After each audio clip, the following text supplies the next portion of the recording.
Hello dear students, मैं सुमित भारद्वाज एक बार फिर से आप सभी का स्वागत करता हूं अपने YouTube channel chemistry by Bhardwaj sir में। और आज का हमारा टॉपिक है जटिल अभिक्रिया की आणविकता। आप जैसे कि जानते हैं, जटिल अभिक्रिया की आणविकता ज्ञात नहीं की जा सकती, लेकिन फिर भी अगर हमें जटिल अभिक्रिया की आणविकता ज्ञात करनी होती है तो हम क्या करते हैं, पहले जटिल अभिक्रिया की क्रियाविधि लिखते हैं। जटिल अभिक्रिया की क्रियाविधि लिखने पर हमें जटिल अभिक्रिया के जो सरल पद होते हैं वो हमें प्राप्त हो जाते हैं। और फिर जब सरल पद प्राप्त हो जाते हैं तो उन सरल पदों में हम प्रत्येक की आणविकता पृथक पृथक करके ज्ञात कर लेते हैं। और यही बात मैंने यहाँ पर लिखी हुई है कि सर्वप्रथम हम जटिल अभिक्रिया की क्रियाविधि लिखते हैं और क्रियाविधि लिखने के बाद जिससे हमें उसके सरलतम पद प्राप्त हो जाते हैं और अब हम प्रत्येक पद की आणविकता पृथक पृथक ज्ञात कर लेते हैं। तो इस तरह से जब माना कि हमारी जटिल अभिक्रिया है HBr प्लस O2, ये अभिक्रिया करेगी तो बनेंगे 2Br2 और एक बनेगा हमारा, दो अणु बनेंगे हमारे वाटर के। इन अणुओं को ले लिया मैंने। इस अभिक्रिया की जब आणविकता मतलब क्रियाविधि लिखेंगे, क्रियाविधि में क्या होगा, HBr रिएक्शन करेगा जब O2 से, तो O2 क्या करेगा, इन H और Br के बीच में आकर एडजस्ट हो जाएगा, बनेगा HOOBr।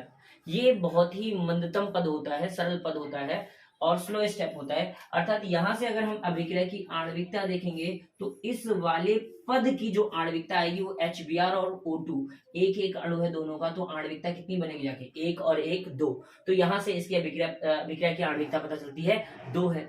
अगला स्टेप है जिसमें वापस से HBr अभिक्रिया करता है बने हुए उत्पाद के साथ, तो HOOBr रिएक्शन करेगा HBr के साथ तो बनेगा 2HBrO। ये फास्ट स्टेप है, तीव्र पद है। यहां से अगर अभिक्रिया की आणविकता देखते हैं तो यहां पर अभिक्रिया की आणविकता कितनी प्राप्त होती है, एक HOOBr की और एक HBr की, टोटल 1 + 1 2। अभिक्रिया की आणविकता आ रही है 2।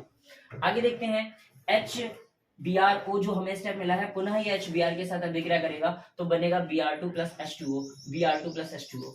इस तरह से हमें क्या मिला, ये भी फास्ट पद होता है। यहाँ पर भी आणविकता अगर हम देखेंगे तो क्या आएगी, आणविकता इसकी 2 आएगी। यानी यहाँ पर हर स्टेप की आणविकता कितनी आ रही है, 2 आ रही है। ऐसा जरूरी नहीं है कि हर एक सरल अभिक्रिया की आणविकता हर बार 2 ही हो, पृथक पृथक भी हो सकती है। ठीक है, इसके बाद नोट पॉइंट की बात करते हैं तो कहते हैं जो जटिल अभिक्रिया की आणविकता ज्ञात नहीं की जा सकती है। मैंने आपको बताया पहले भी कि जटिल अभिक्रिया की कुल आणविकता आप ज्ञात नहीं कर सकते क्योंकि अलग अलग ज्ञात करते हैं। और बेटा, अभिक्रिया में जब 2 अणु होंगे तो अभिक्रिया संपूर्ण होगी, एक अणु होगा तो भी अभिक्रिया संपूर्ण होगी, लेकिन जो उनसे प्राप्त होने वाले जो उत्पाद हैं उन पर डिपेंड करती है कि अभिक्रिया कैसे, कितनी शीघ्र होगी, कितनी मंद गति से होगी। इसलिए मैंने बताया कि अगर अभिक्रिया की आणविकता 3 है या 3 से अधिक है तो ऐसा हो पाना बहुत ही दुर्लभ हो जाता है, बहुत ही दुर्लभ हो जाता है, बहुत ही सीरियस कंडीशन।